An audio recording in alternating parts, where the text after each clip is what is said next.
नमस्कार विद्यार्थी मित्रो, प्रवीण अकॅडमी मध्ये आपल्या सर्वांचे मनपूर्वक स्वागत। मी आहे प्राध्यापक गणपत उघडे। विद्यार्थी मित्रो, स्पर्धा परीक्षेच्या संदर्भात 8वा मराठी व्याकरण व लेखन संदर्भात कोणत्याही प्रकारच्या शंका असल्यास तुम्ही आमच्याशी संपर्क साधू शकता। विद्यार्थी मित्र हो, आजचा आपला विषय आहे मराठी भाषेतील प्रयोग व प्रयोगाचे प्रकार। आता कोणतीही स्पर्धा परीक्षा घ्या, अगदी शिपाई पदापासून जिल्हा अधिकारी पदापर्यंत, मग त्यामध्ये MPSC असेल, त्याचबरोबर UPSC असेल, त्यानंतर ग्रुप C असेल, त्याचबरोबर इतरही वेगवेगळ्या परीक्षा असतील। आता त्या परीक्षेचा जर विचार केला तर मित्रो, तुम्हाला सर्वांना कल्पना आहे MPSC, Maharashtra public service commission. आता राज्यसेवेचा जर विचार केला तर राज्यसेवा परीक्षा ही टोटली किती गुणांची आहे? तुम्हाला कल्पना आहे की राज्यसेवेची परीक्षा 3 टप्प्यामध्ये होत असते। एक आहे प्रीचा टप्पा, दुसरा जो आहे तो आहे मेनचा टप्पा आणि तिसरा आहे इंटरव्ह्यूचा टप्पा। तर टोटली ही परीक्षा 1300 गुणांची आहे। किती गुणांची आहे? 1300 गुणांची आहे। या 1300 गुणांमध्ये मित्रो, तुम्हाला कल्पना आहे प्रीचा टप्पा असतो 400 गुणांचा, त्यानंतर मेनचा टप्पा आहे 800 गुणांचा आणि तुमची आपली मुलाखत ती किती गुणांची असते? 100 गुणांची असते। आता याचा जर विचार वगैरे केला तर प्रामुख्याने हे जे काही 400 गुण वगैरे आहे, या 400 गुणांमध्ये मित्रो तुम्हाला कल्पना आहे की 2 पेपर असतात। पहिला जो पेपर वगैरे आहे तो पहिला पेपर असेल GSचा। आता GS हा पेपर वगैरे आहे तर हा किती गुणांचा असेल? तुमचा 200 गुणांचा असेल। मग तुम्हाला कल्पना आहे त्याच्यामध्ये इतिहास, भूगोल, अर्थशास्त्र, राज्यशास्त्र, पर्यावरण, विज्ञान हे वेगवेगळ्या प्रकारचे विषय असतात। परंतु दुसरा जो पेपर वगैरे आहे त्याला म्हटलं जातं CSAT। काय आहे? CSAT। आता CSAT म्हणजे तरी काय?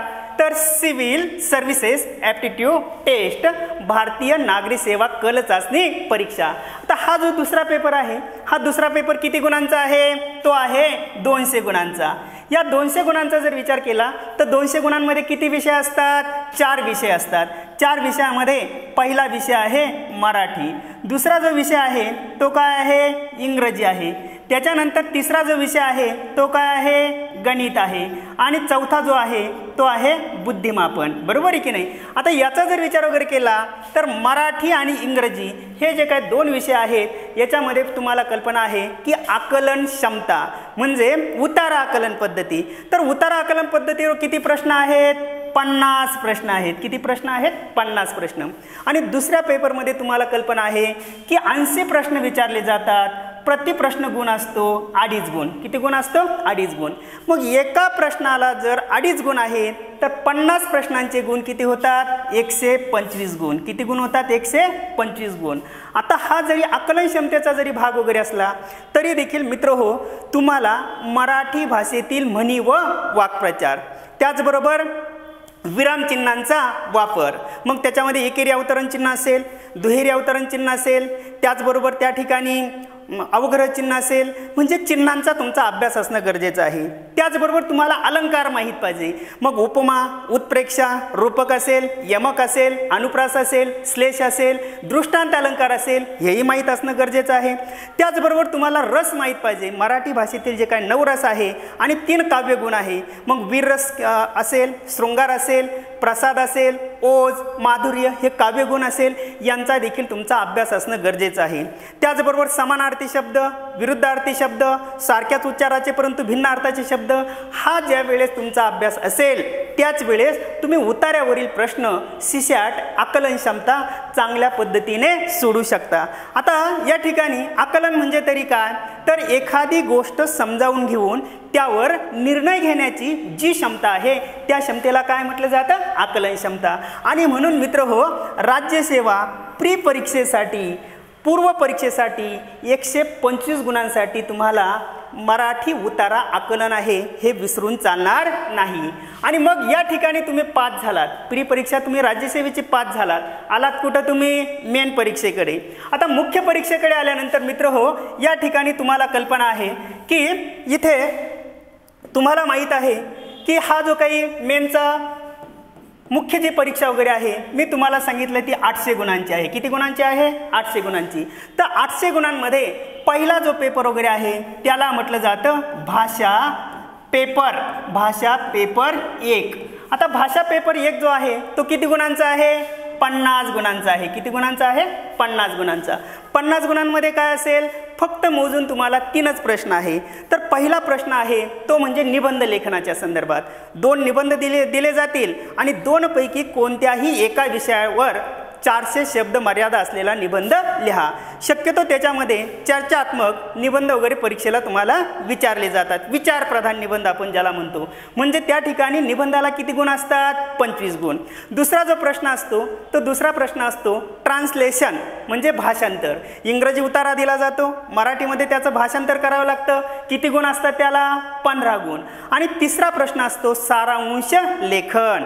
मग तुम्हाला एखादा उतारा दिला जातो आणि 1/3 सारांश लेखन करावं लागतं. म्हणजेच मित्र हो, या ठिकाणी तुमच्या लक्षात येत असेल की हा जो काही पारंपरिक पद्धतीनुसार हा पहिला पेपर 50 गुणांचा असतो. यासाठी लेखन विभाग तुमचा महत्त्वाचा आहे. आणि मग तो त्यानंतर दुसरा जो भाषा पेपर 2 आहे, भाषा पेपर 2. आता भाषा पेपर 2चा जर विचार केला तर तिथं देखील 50 गुणांसाठी मराठी आहे. 1 नाही 2 नाही, किती गुणांसाठी आहे? 50 गुणांसाठी. आणि मग त्या 50 गुणांचा जर विचार केला तर त्याच्यामध्ये मित्र हो तुम्हाला माहीत पाहिजे की मराठी व्याकरणातील 32 टॉपिक. किती? 1 नाही 2 नाही, किती? 32 टॉपिक. आता मी तुम्हाला खात्रीशीर सांगू शकतो, मी जर तुम्हाला मराठी व्याकरण तुम्ही शेवटपर्यंत जर या ठिकाणी लेक्चर ऐकले, अटेंड वगैरे केले तर 100% पैकीच्या पैकी गुण मिळू शकता. जर तुम्ही समास शिकायचं असेल, समासामध्ये मोजून तुम्हाला 4 शब्द लक्षात ठेवायचे. प्रयोग शिकायचे असतील फक्त 12 शब्द लक्षात ठेवायचे. संधी शिकायचे असतील तुम्हाला 6 शब्द लक्षात ठेवायचे आहे. काळ शिकायचे असतील 12 शब्द लक्षात ठेवायचे आहे. वाक्यप्रकार शिकायचे असतील 9 शब्द लक्षात ठेवायचे आहे. अतिशय साध्या सोप्या सरळ शब्दामध्ये अगदी मुखपाठ होईल या पद्धतीने मराठी व्याकरण मुखोद्गत करून देणार आहे. आणि मित्र मला कल्पना आहे की ह्या सर्व प्रकारच्या ज्या काही स्पर्धा परीक्षा आहे, मग त्याच्यामध्ये MPSC असेल, PSI असेल, STI असेल, ASO असेल, सरळ सेवेमध्ये तुमचा ग्रामसेवक, तलाठी, त्याचबरोबर इतर वेगवेगळी पदं वगैरे असतात, लिपिक, टंकलेखक, आता 10,000ची जी काही तुमची पोलीस भरती आहे, महिला बाल विकास, म्हणजे अगदी सर्वच प्रकारच्या स्पर्धा परीक्षा. तर सर्व प्रकारच्या स्पर्धा परीक्षेला मराठी व्याकरण हा निर्णायक विषय वगैरे आहे, तो डावालून चालणार नाही. तर याच्यामध्ये पैकीच्या पैकी मार्क मिळवून देण्याची आपण त्या ठिकाणी खात्री देत असतो. कारण तशा पद्धतीने आपण इथून पुढे संपूर्ण व्याकरण आपण शिकणार आहोत. आता आपला विषय चालू होता या ठिकाणी 50 मार्काला मराठी व्याकरण आहे. म्हणजे तुमच्या लक्षात येतं मित्र हो की तुमच्या लक्षात असं आलं की या ठिकाणी पहा की तुम्ही पाहिलंय की प्रीचा जो टप्पा वगैरे आहे तो प्रीचा टप्पा आहे 125 गुणांचा. त्यानंतर मुख्य परीक्षेला ज्यावेळेस राज्यसेवेला तुम्ही जाता तर राज्यसेवेचा मुख्य टप्पा किती गुणांचा आहे? 100 गुणांचा आहे. त्यानंतर ज्यावेळेस तुम्ही इंटरव्ह्यूला वगैरे जाल, इंटरव्ह्यूला गेल्यानंतर मराठी भाषा चांगल्या पद्धतीने तुम्हाला वाचता येते का, समजून घेता येते का, त्याचं लिखाण करता येतं का? कारण अधिकारी हा सुप्रशासन जर चालवायचं असेल तर अनेक हजारो लोकांचे प्रश्न तुम्हाला समजून घ्यावे लागतात. कायद्याच्या चौकटीत राहून तात्काळ कमीत कमी वेळामध्ये त्याची उत्तरं द्यावी लागतात. यावर सुप्रशासन अवलंबून असतं आणि म्हणून अधिकारी तशा पद्धतीचा असावा. म्हणून तुम्हाला इथं मराठी भाषा कितपत चांगली येते, इंग्रजी भाषेवरती तुमचं कमांड आहे का, हेही पाहिलं जातं. आणि म्हणून भाषा विषय या ठिकाणी राज्यसेवा मुख्य म्हणजे मुलाखतीला देखील महत्त्वाचा आहे. हा झाला राज्यसेवा. पुढे आहे PSI, STI आणि ASO. याचा जर विचार केला मित्र हो तर तुम्हाला कल्पना आहे की मुख्य परीक्षेला संयुक्त गट ब मुख्य परीक्षा जी आहे त्या परीक्षेला 100 गुणांसाठी मराठी आहे. 25 नाही 10 नाही, किती गुणांसाठी आहे? 100 गुणांसाठी. इथं देखील तुम्हाला म्हणजे PSI, STI, ASO 100 गुणांसाठी आहे. सरळ सेवा, लिपिक, तलाठी, पोलीस भरतीचा जर विचार केला तर 25 प्रश्न विचारले जातात. किती गुण आहे? 50 गुण आहे. किती गुण आहे? 50 गुण. मित्रो एकंदरीत तुमच्या लक्षात येईल की मराठी व्याकरण व लेखन हा स्पर्धा परीक्षेसाठी निर्णायक विषय आहे. मराठी व्याकरणाशिवाय कोणतीही स्पर्धा परीक्षा तुम्ही खात्रीने पास होऊ शकत नाही. आणि म्हणून मित्र हो मला कल्पना आहे की मेथचा एक डबा दोघात खाऊन दोघात खाऊन परीक्षा देणारे देखील काही विद्यार्थी वगैरे आहेत.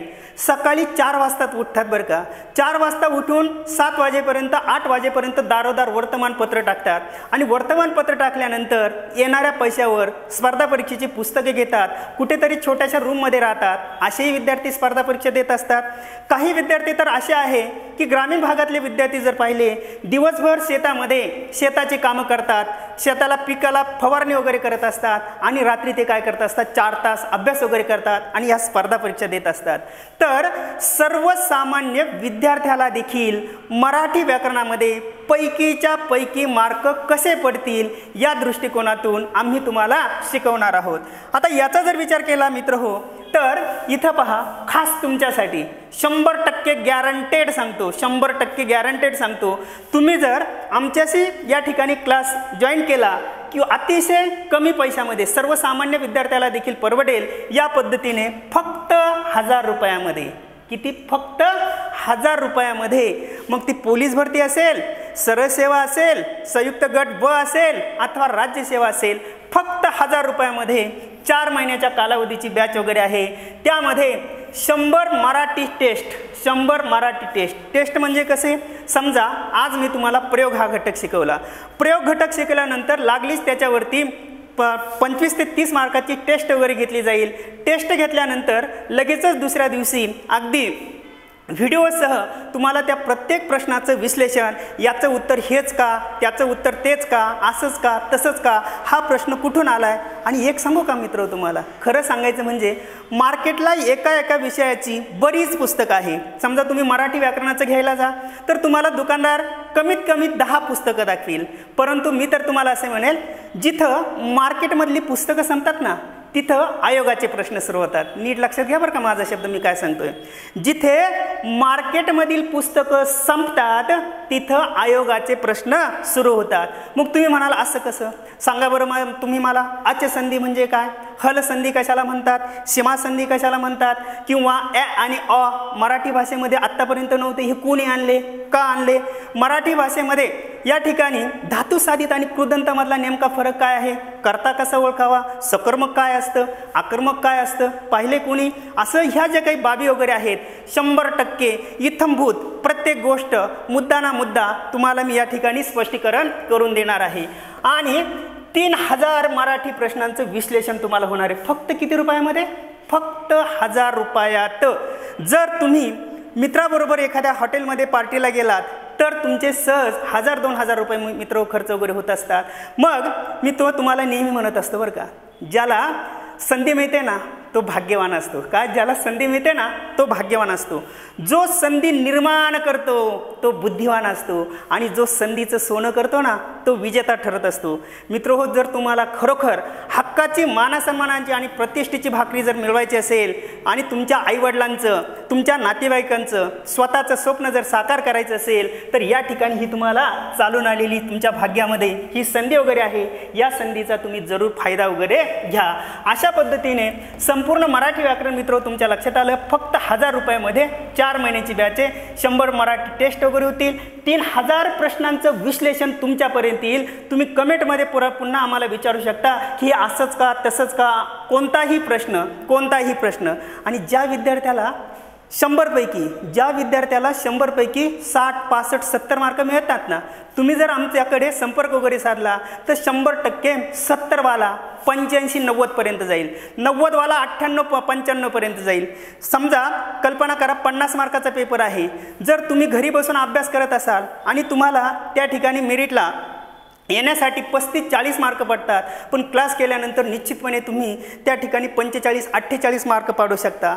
आता याचा विचार करत असताना हे मी तुम्हाला ठामपणे का सांगतोय तर सोन्याचे कितीही तुकडे केले ना, कितीही तुकडे करा, परंतु सोन्याची किंमत कमी होईल का? नाही होणार. आणि म्हणून या ठिकाणी ही सगळी जबाबदारी आम्ही या ठिकाणी उचलणार आहोत.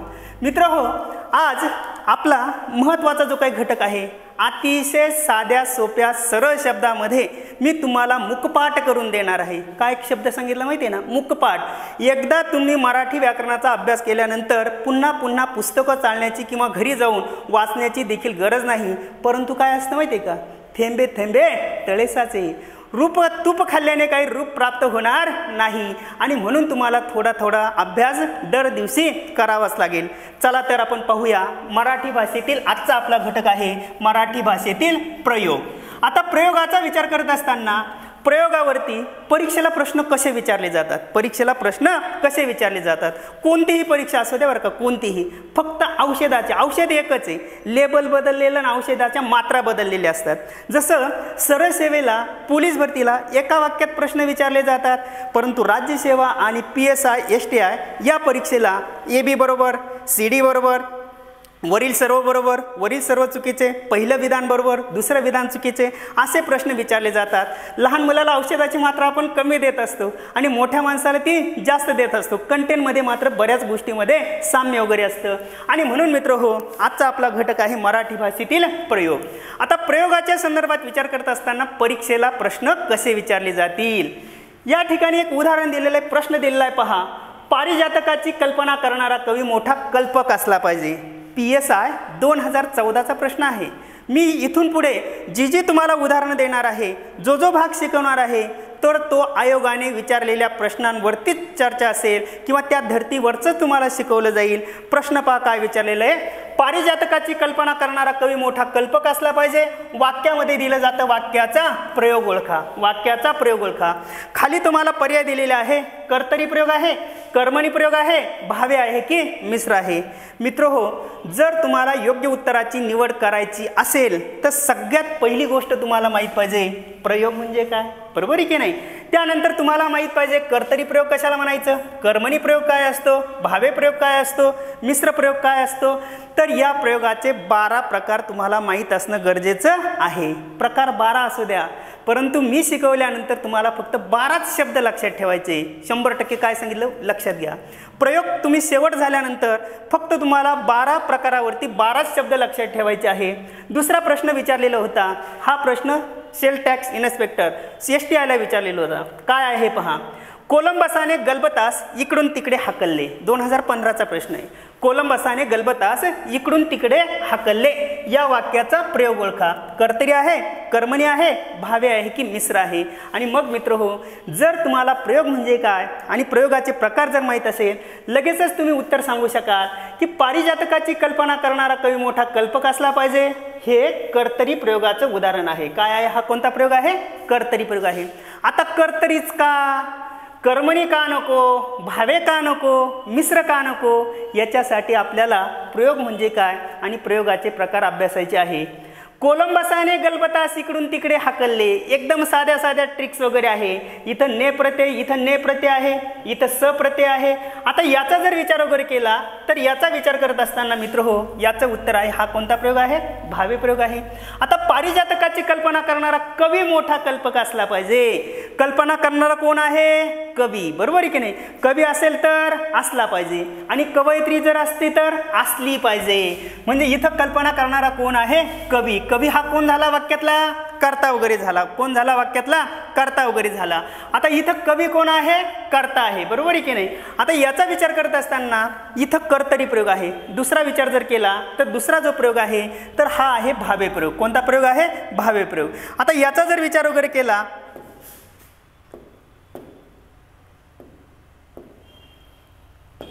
आता भावे प्रयोगाचा विचार करत असताना भावे प्रयोगच का, आपलं उत्तर काय आहे, भावे प्रयोगच का.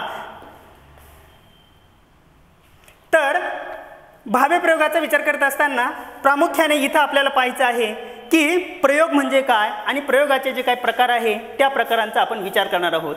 आता प्रयोग जर तुम्हाला शिकायचं असेल तर प्रयोगामध्ये प्रामुख्याने 3 घटक महत्त्वाचे आहेत. किती घटक महत्त्वाचे आहेत, 3. कोणीही पहा, पोलीस भरतीचा विद्यार्थी असेल, MPSC करणारा असेल, कोणताही असेल, त्याला जर बेसिक संकल्पना माहीत असेल तर 100% तो व्याकरणामध्ये पैकीच्या पैकी मार्क मिळू शकतो.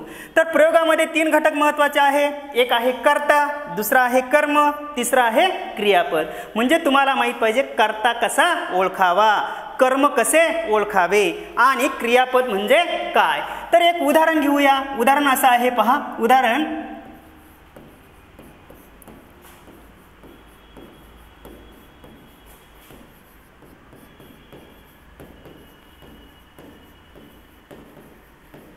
आता पहा उदाहरण काय आहे, सचिन क्रिकेट खेळतो.